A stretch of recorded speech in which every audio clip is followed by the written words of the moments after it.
Olá, boa noite. Um esquema de adulteração de combustíveis foi descoberto pela polícia. A quadrilha era comandada pelo líder de uma milícia do Rio de Janeiro. 8 postos foram fechados durante a ação, que levou 15 pessoas para a cadeia. O galpão, que fica às margens da rodovia Darli Santos, em Vila Velha, foi o escolhido pela quadrilha para a prática do crime. Aqui chegavam as cargas de nafta solvente e álcool hidratado, adquiridas na Bahia.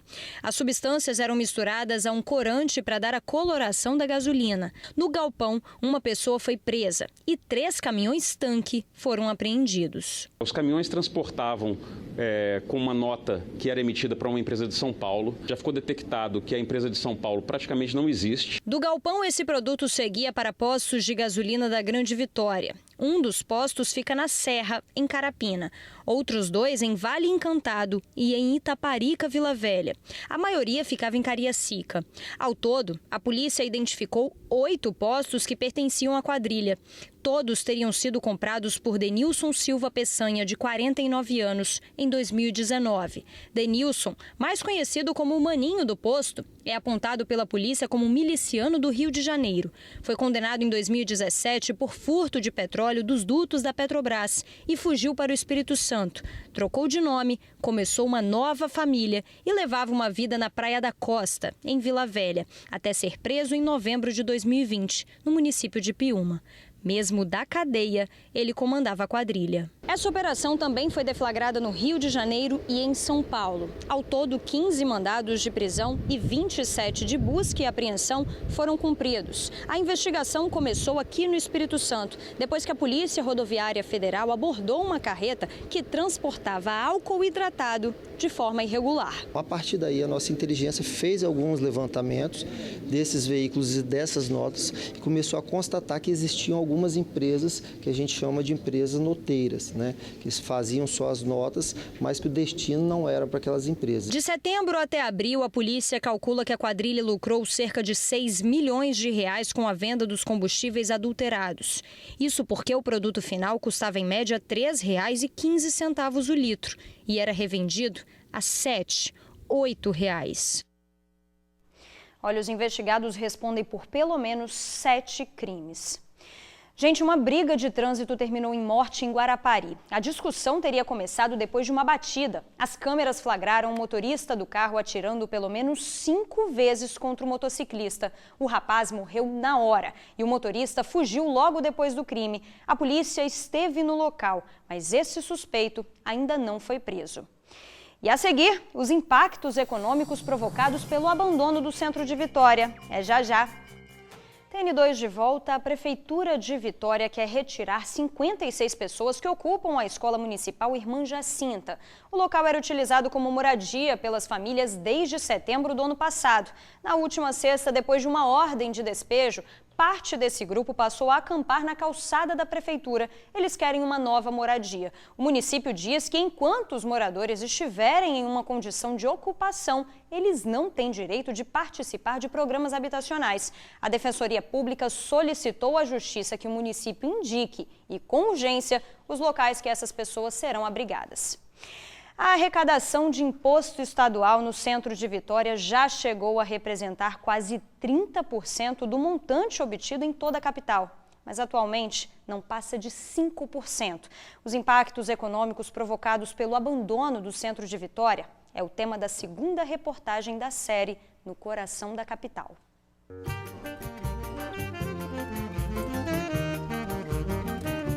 Referência no comércio popular. Por várias décadas, essa foi uma das principais identidades do centro de Vitória. Mas hoje, o cenário é bem diferente no coração da capital.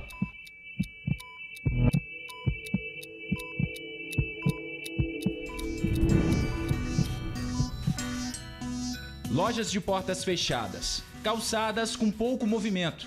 É o reflexo de um coração que agoniza. Há cerca de 6 anos, mais de 200 estabelecimentos deixaram de vez o centro de Vitória. Foi o resultado da insatisfação dos proprietários com uma medida do município que queria padronizar as placas do comércio de rua. Às vezes ele tem uma placa em homenagem à sua bisavó. E quando surgiu essa ideia da padronização de placas, que requer não somente modificações, mas investimento, criou impacto, principalmente nos micros e pequenos empresários. E o grande problema é que a própria população, ela já criou o hábito de não ir no centro da cidade. Então, o lojista, do centro da cidade de Vitória, ele está sendo prejudicado. Desde então, a quantidade de inscrições estaduais encerradas na região só foi crescendo.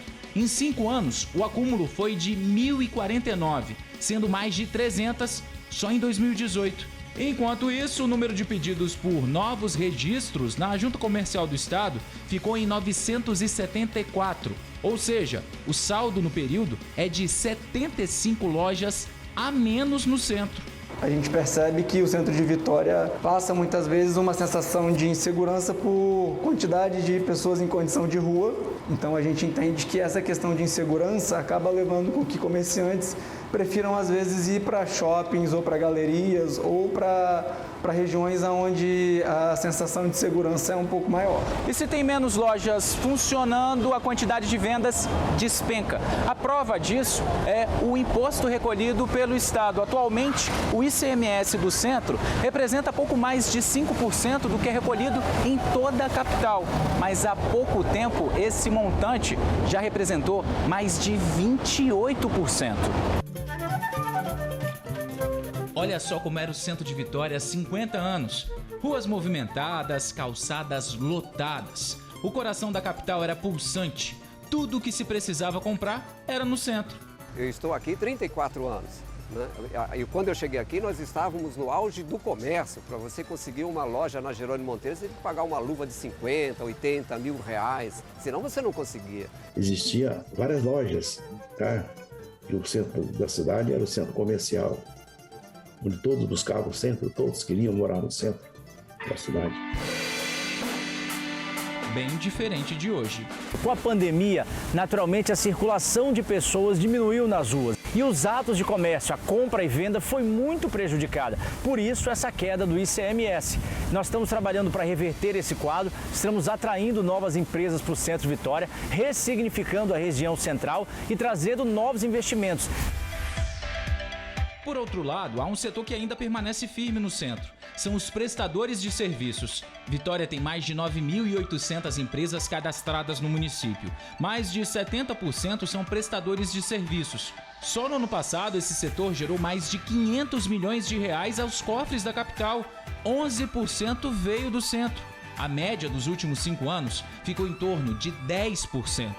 Existem algumas vantagens na hora do ISS, né, em percentual, e aí vai enquadrando de acordo com cada tipo de serviço, que talvez demonstre essa questão do ISS se manter e crescer e o ICMS não.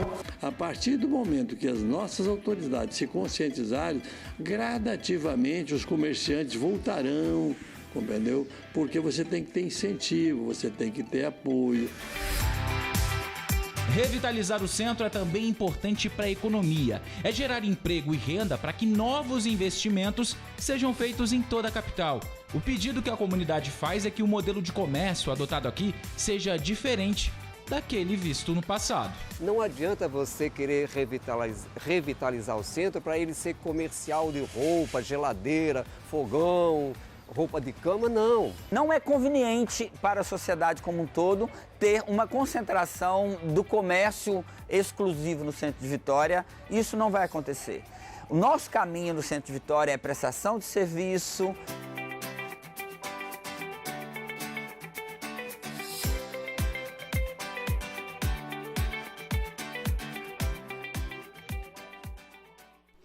Olha, amanhã você confere como a situação de abandono do centro de Vitória tem impactado no valor dos imóveis. É isso, a gente fica por aqui. Uma ótima noite para você e até amanhã.